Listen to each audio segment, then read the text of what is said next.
Nếu bạn từng xem những video của những người nước ngoài khi mà thử đồ ăn Việt Nam, bạn sẽ thấy một kịch bản rất quen thuộc.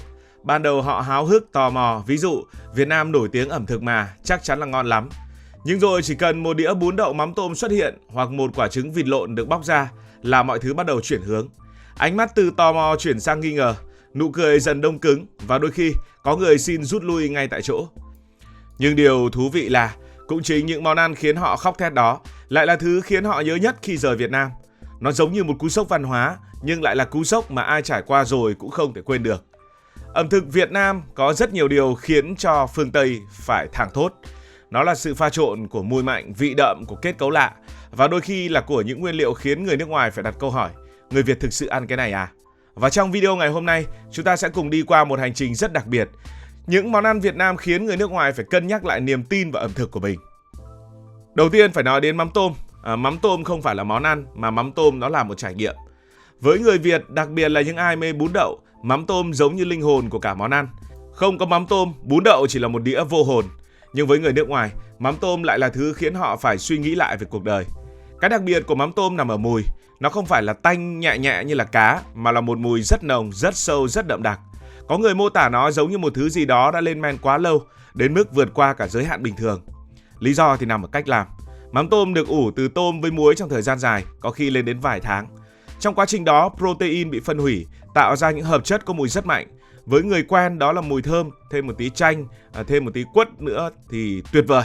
Nhưng với người chưa tiếp xúc, đó là một cú đấm thẳng vào mũi. Nhưng điều thú vị là nếu vượt qua được cú sốc đầu đời, nhiều người nước ngoài lại bắt đầu nghiện mắm tôm.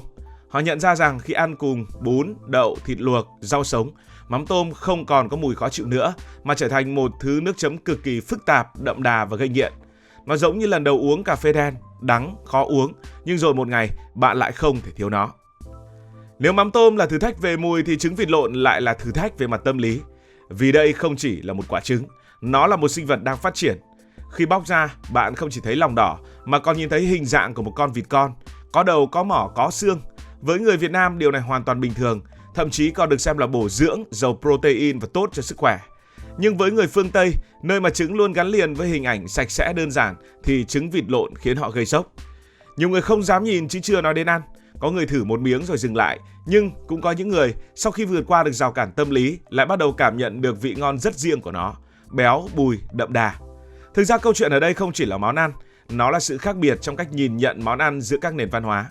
Với người Việt, đây là một món ăn quen thuộc, nhưng với người khác, nó là một trải nghiệm không thể quên. Kế tiếp chúng ta nói đến ốc. Ở Việt Nam, đi ăn ốc chưa bao giờ là chuyện ăn uống đơn thuần, nó giống như một nghi thức xã hội đúng nghĩa. Buổi tối, đặc biệt ở Hà Nội hay Sài Gòn, chỉ cần đi ngang qua mấy quán ốc vỉa hè, bạn sẽ thấy cảnh tượng quen thuộc. Bàn ghế nhựa thấp, người ngồi san sát, tiếng cười nói rôm rả, tiếng chén đũa lách cách và mùi xả ớt thơm nức cả một góc phố. Người ta không đến đó chỉ để ăn no mà để ngồi lại, để tám chuyện, để nhâm nhi từng con ốc nhỏ xíu trong một buổi tối kéo dài cả vài tiếng. Nhưng với người nước ngoài, đặc biệt là những ai lần đầu tiếp xúc, ốc lại giống như một mini game sinh tồn, không phải vì nó nguy hiểm mà vì nó quá lạ.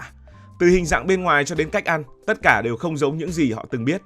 Một đĩa ốc đầy vỏ xoắn, bên trong là phần thịt nhỏ xíu, không có dao dĩa, không có hướng dẫn, chỉ có một cây tăm nhỏ xíu mà thôi, kèm theo đó là một câu nói quen thuộc: khều ra mà ăn.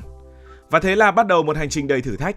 Có người loay hoay mãi không lấy được cây ốc ra, có người vừa ăn vừa cười vì nhìn thấy giống mình đang chơi một trò chơi giải đố hơn là ăn uống. Có người thậm chí còn bỏ cuộc giữa chừng vì không đủ kiên nhẫn. Với họ, ăn ốc không đơn giản là ăn mà là một kỹ năng phải học. Chưa hết, đến khi đưa được con ốc vào miệng, thử thách thứ hai mới bắt đầu xuất hiện. Kết cấu của con ốc không giống bất kỳ loại thịt nào mà họ quen thuộc. Nó không mềm như thịt gà, không chắc như thịt bò, cũng không tơi như cá, dai, hơi sần sật và có chút nhớt nhẹ rất đặc trưng. Người Việt Nam ăn nhiều thấy quen và thấy bình thường, nhưng với người mới, đó lại là cảm giác rất khó hiểu. Có người mô tả rằng cảm giác ăn ốc giống như đang ăn một thứ gì đó không rõ nên nuốt hay nhai lâu hơn. Và chính khoảnh khắc lưỡng lự đó là lúc họ nhận ra đây không phải là một món ăn dễ tiếp nhận. Nhưng rồi giống như nhiều món ăn gây tranh cãi khác của Việt Nam, ốc có một vũ khí bí mật, đó là nước chấm. Chỉ cần chấm một con ốc và bát nước mắm gừng hoặc một bát nước mắm pha riêng theo kiểu của từng quán, mọi thứ sẽ bắt đầu thay đổi. Vị mặn, vị ngọt, vị chua, vị cay hòa vào nhau, đánh thẳng vào vị giác. Cái phần thịt ốc vốn khó hiểu lúc đầu bỗng trở thành một thứ nền hoàn hảo để gánh toàn bộ hương vị đó. Và từ đó người ta bắt đầu hiểu ốc. Và rồi họ nhận ra rằng ốc không chỉ có một loại, có ốc luộc đơn giản nhưng tinh tế, có ốc xào xả ớt, có ốc nướng, nói chung là rất nhiều những cái loại ốc khác nhau. Và điều thú vị là càng ăn càng quen lại càng thấy cuốn. Ban đầu có thể là hơi e dè thử cho biết, nhưng sau vài lần, người ta bắt đầu chủ động rủ nhau đi ăn ốc, thậm chí có người còn nghiện lúc nào không hay. Cuối cùng cái cảm giác nhớt, cái cảm giác khều ốc từ khiến họ chùn bước lại trở thành điểm khiến họ quay lại.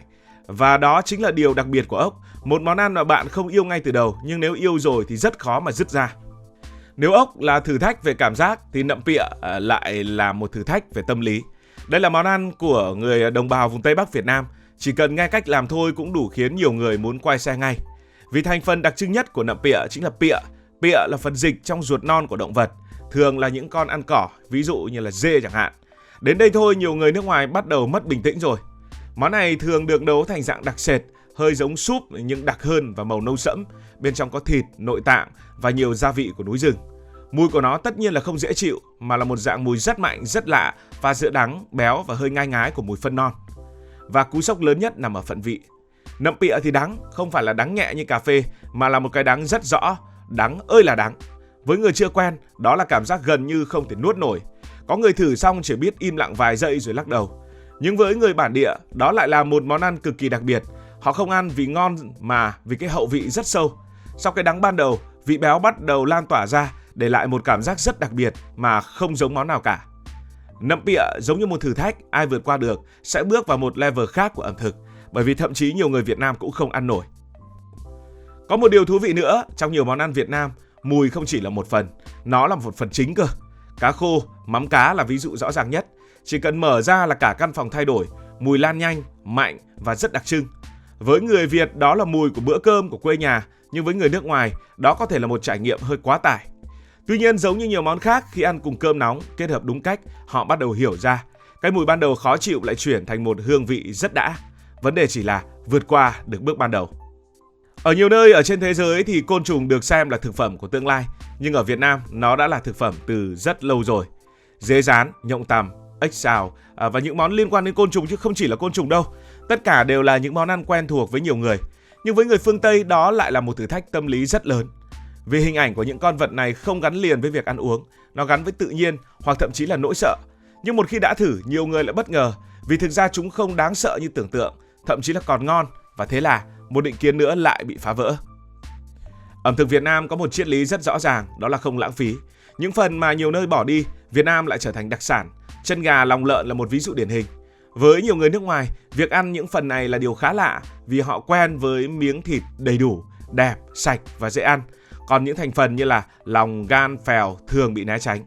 Nhưng với người Việt, đó lại là phần có kết cấu thú vị nhất, giòn, dai, béo, đậm vị, và khi kết hợp với nước chấm đúng kiểu ăn cùng rau thơm thì tuyệt cú mèo. Không phải ai cũng thích, nhưng ai đã thích rồi thì rất khó bỏ. Nhiều người bắt đầu bằng sự tò mò, nhiều người bắt đầu bằng những cú sốc, nhiều người bắt đầu bằng sự do dự. Nhưng nếu mà ăn tiếp, người ta sẽ khám phá ra một thế giới rất khác. Một thế giới mà mùi mạnh không phải là vấn đề mà là đặc trưng. Một nơi mà những thứ kỳ lạ lại trở thành bình thường. Một nơi đó là Việt Nam mà mỗi món ăn đều có câu chuyện riêng.